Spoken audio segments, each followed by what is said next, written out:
কোনো রকম পরীক্ষা ছাড়াই, কোনো রকম রিটেন এক্সাম ছাড়াই ইন্ডিয়ান রেলওয়েতে একটা চাকরির নতুন সুযোগ কিন্তু চলে এসেছে। এবং সেটা কিসের মতো? জিডিএস এর মতো। জিডিএস এ যেমন তোমাদের কোনো এক্সাম হয় না, শুধু মাধ্যমিকে যে নাম্বার থাকে সেই নাম্বারের উপরে ভিত্তি করে তোমাদের সিলেকশন করা হয়, ঠিক একই রকম ভাবে ইন্ডিয়ান রেলওয়ে কিন্তু সুযোগ এনেছে।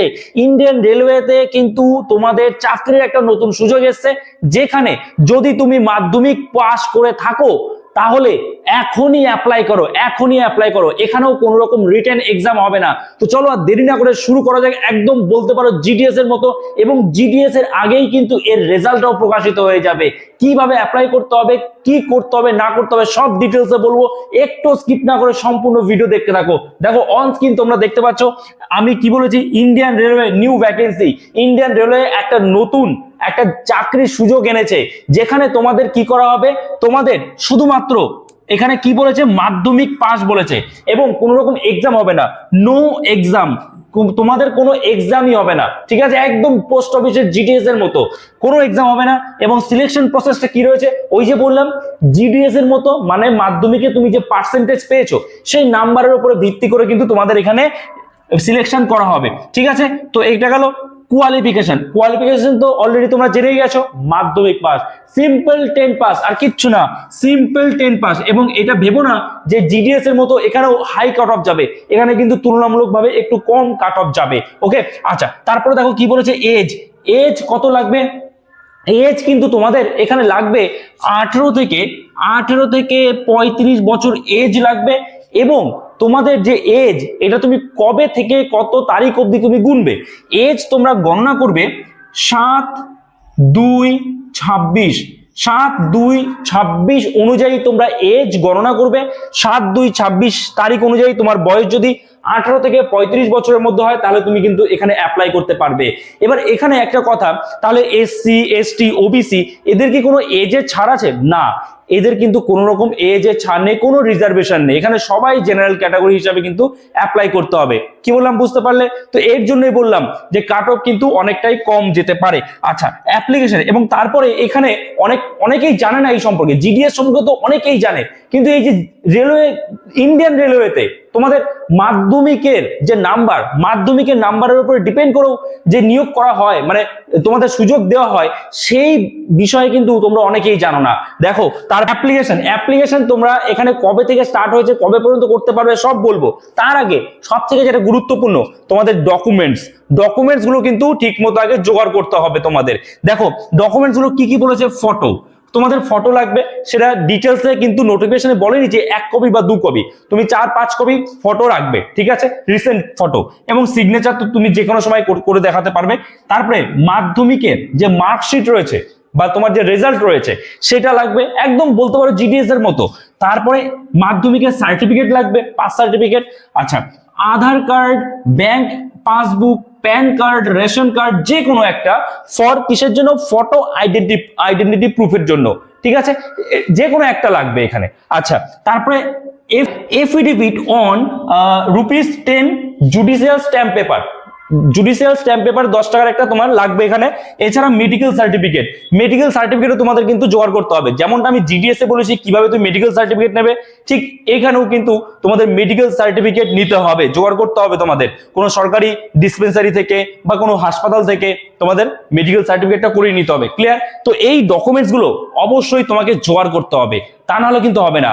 জিডিএস এর মধ্যে কিন্তু যদি তুমি ডকুমেন্টস ভেরিফিকেশনে বাদ যাও তাহলে পুরোপুরি বাদ হয়ে যাবে এখানে। ওকে, তো এখানে যেটা বলেছে তোমার রেজাল্ট কবে বেরোবে এবং লাস্ট ডেট কবে, আমি কি বলেছি যে জিডিএস এর আগেই তোমার এই রেজাল্টটা বেরোবে।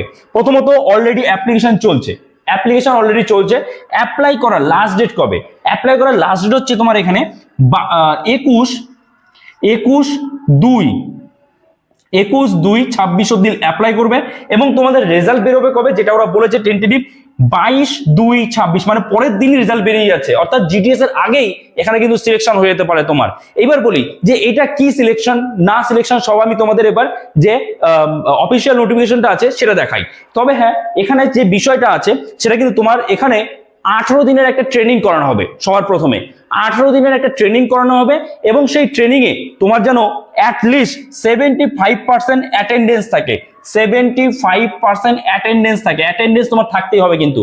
আর 18 দিনের ট্রেনিং এ তোমার প্রথমে যখন সিলেকশন হবে তখন হয়তো তোমার এক্সাম হলো না, কিন্তু যখন তোমার ট্রেনিং হবে, ট্রেনিং এর সময় কিন্তু তোমার একটা এক্সাম দিতে, মানে ট্রেনিং কমপ্লিট করার পর একটা কিন্তু এক্সাম দিতে হবে এবং সেটা তোমার পাসও করতে হবে, ঠিক আছে? কিন্তু প্রথমেই তোমার ট্রেনিং মানে কোনো এক্সাম হচ্ছে না, প্রথমে তোমার সিলেকশন, ট্রেনিং এর জন্য সিলেকশন হয়ে যাচ্ছে, ঠিক আছে? তো এবার এই যে 18 দিনের ট্রেনিংটা হবে, এই ট্রেনিং এ তোমরা সাইডে দেখতে পাচ্ছ, আমি স্ক্রিন শেয়ার করছি, পুরো যে অফিসিয়াল নোটিশটা আছে, এই অফিসিয়াল নোটিশের একদম যে অফিসিয়াল পিডিএফ যে নোটিফিকেশনটা আমি ডেসক্রিপশনে লিংক দিয়ে রেখেছি, তোমরা ওখানে ক্লিক করে ডাইরেক্ট কিন্তু তোমরা এই অফিসিয়াল নোটিফিকেশনটা পেয়ে যাবে, ঠিক আছে?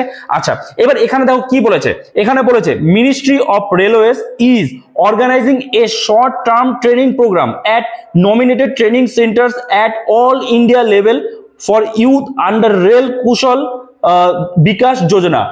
যে কুশল বিকাশ যোজনা আছে তার আন্ডারে তোমাদের এখানে ট্রেনিং করানো হবে, 18 দিনের একটা ট্রেনিং করানো হবে এবং এখানে কিন্তু বিভিন্ন ধরনের ট্রেড রয়েছে এবং সম্পূর্ণ ফ্রি অফ কস্ট ট্রেনিং করানো হবে। ট্রেনিং এ তোমাদের 75% অ্যাটেন্ডেন্স থাকতে হবে এবং তার সাথে সাথে পাস ক্রাইটেরিয়া, মানে ট্রেনিং এর পরে যে তোমার এক্সামটা হবে সেখানে কিন্তু তোমার 55% লাগবে রিটেনে এবং 60% ইন প্র্যাকটিক্যালে লাগবে, তাহলেই তুমি কিন্তু পাস করবে, তোমাকে সার্টিফিকেট দেওয়া হবে, ঠিক আছে? এটা গেল। এইবার বিষয়টা হচ্ছে তোমরা এখানে কিভাবে অ্যাপ্লাই করবে।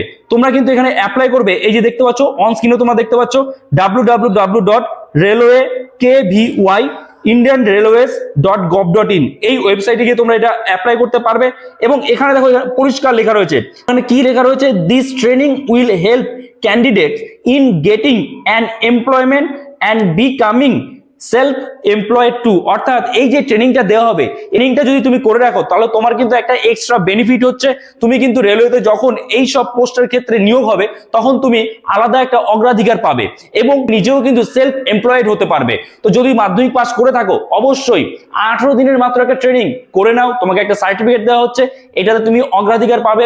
পরবর্তী ক্ষেত্রে রেলওয়ের যখন কোনো ভ্যাকেন্সি আসবে তখন কিন্তু তোমাকে অগ্রাধিকার দেওয়া হবে। কি বললাম বুঝতে পেরেছো? আশা করি বুঝতে পেরেছো। এখানে শেষ করছি। যদি এই ভিডিওটা তোমার জন্য হেল্পফুল হয়ে থাকে, নতুন কিছু শিখে থাকো, অবশ্যই একটা লাইক করে দিও। নতুন হয়ে থাকলে চ্যানেলটাকে সাবস্ক্রাইব করে আমাদের পাশে থেকো। চলো দেখা হচ্ছে নতুন কোনো ভিডিওতে। সবাই ভালো থেকো।